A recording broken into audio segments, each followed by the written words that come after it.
All right, let's talk Atlanta Falcons. Of course, training camp is finally here. Football is almost back. It is an exciting time of the year. The optimism is in the air, especially for a quality Falcons team.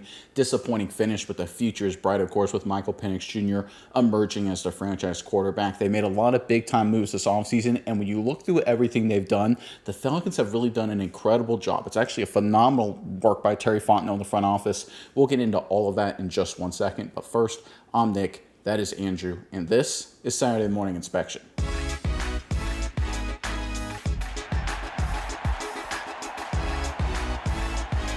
All right, the Atlanta Falcons this offseason, there's been a lot of drama when it comes to the Kirk Cousins situation, the quarterback, Michael Penix Jr., everything that's going to happen there with the most important position on the field, and all of that is very fair and warranted. But the Atlanta Falcons, and you Falcons fans know this better than anybody, have done a really good job, whether it's through free agency or through the draft, addressing a lot of their biggest weaknesses. In fact, if you look at their entire team performance in 2024, it was actually pretty good, except they had two massive deficiencies that really limited their success. Their pass rush, which was very well publicized, and they're also their tackling on defense. They finished 30th, bottom three in the NFL in both of those categories. Most of those categories, whether it be run blocking, passing, receiving, coverage, whatever it may be, they actually were average, in some cases very good. They actually played from a PFF metric analytics perspective at a high level. But this offseason, they've done an incredible job. They're not getting the publicity, addressing their weaknesses, and that makes them a very dangerous team. Let me talk about what we analyzed here over the course of the past day. So let's pull up our first chart here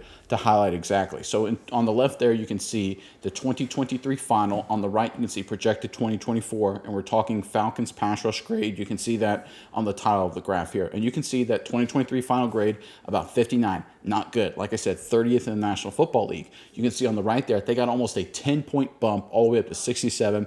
That's with all the moves they made this offseason, including draft picks. We had to do some analysis and some projections to figure out exactly and project how guys like James Pierce Jr. and Jalon Walker would translate to the National Football League. So there's a little bit of math there and a little bit of projection. But based on the numbers, we're seeing a 10-point jump alone in their pass rush performance, which, of course, was a major weakness last season. Now let's go into our next graphic here to highlight the tackling grade, the other performance metric that the Falcons really struggled in. Here they got a massive leap. You can see in 2023, they had a 33 grade. The projected 2024 performance is a little bit below 50. And again, just to highlight these projections here, this is based on some past performance and prior numbers. It could actually end up being better to the upside. We like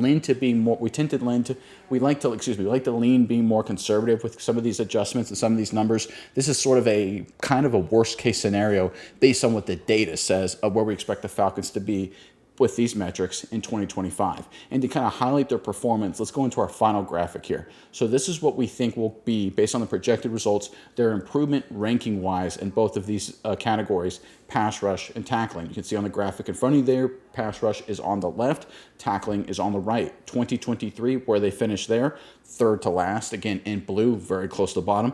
We expect a leap basically to the middle of the pack in pass rush, a little bit less, and to the middle of the pack in tackling a little bit more. Now, that doesn't seem like a big leap. You go from really terrible to the middle of the pack. Is that important? It absolutely is, because the Atlanta Falcons, as a roster across the board, again, based on the analytics, were really good in a lot of other areas. The receiving grade was solid. The rushing grade, outstanding. Run blocking grade, very good. Quarterback passing grade, very good, especially when Michael Penix Jr. took over. Coverage grade on defense, pretty solid. Run defense grade, pretty solid. Across the board, they were a playoff to playoff, deep playoff kind of team based on the analytics. They were weighed down by their pass rush and their tackling performance, and they went out with all of their moves, right? We're not talking just one addition, right? You look at everything from Divine Diablo to Morgan Fox to James Pierce Jr. to Jalen Walker to Leonard Floyd, right? Across the board, when you aggregate all their additions, remove all their subtractions, of course, you have Grady Jarrett, guys like that moved on, sad to see, but it's just reality is reality. The Falcons, from a strictly unbiased perspective, are now a lot better in the two areas where they were quite terrible last year. That means they're poised to have a massive leap in 2025. People look at the quarterback, Michael Penix Jr., and his projected massive improvement, and that's 100% expected and warranted. It's probably going to happen, but don't sleep on these two categories, because when you look at the data and look at the results, these were the two areas where the Falcons were way down in 2024. If they had these results last season, they would have won the NFC South. You look at an improved Michael Penix Jr. in year two and massive improvement with these two metrics, this is not a team that can win the NFC South. This is a team that most likely will win the NFC South and most likely will make a lot of noise in the postseason.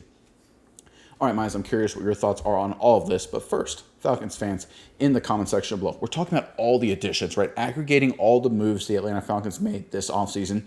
So I'll ask you this. What is the one move the Falcons made? Draft pick, trade, signing, extension, whatever it may be. Maybe it was a guy that they released and didn't resign. What move that you think was the smartest one the Falcons pulled off, right? A lot of different options to choose from. Could go a bunch of different ways with it. But give us just one, the best move the Falcons made, the smartest one, the entire offseason. Put it in the comment section below. And while you're down there, make sure you sign up for our Substack platform.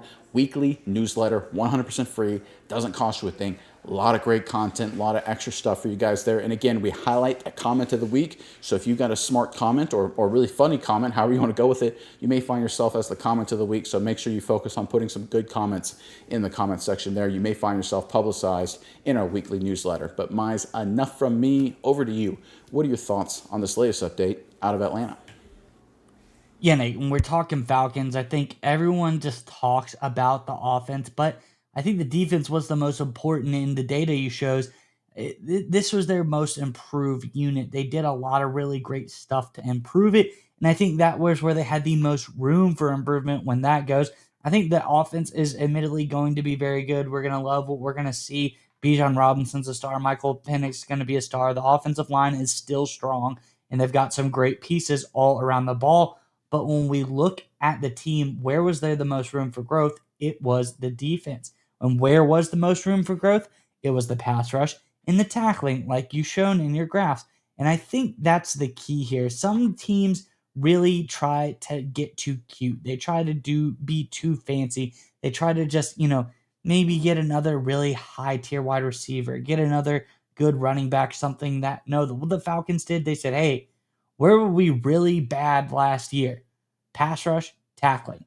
What do we need to do? We need to improve pass rush and tackling. They went out, they did it, and I think you're absolutely right here. I think we're going to see a massive leap from the team, not because the offense was so good, not because Michael Penix is going to be a superstar one day, not because Bijan Robinson already is a superstar, but because of the focused concentration of Terry Fontenot to improve two metrics on this defense that they really got up to snuff.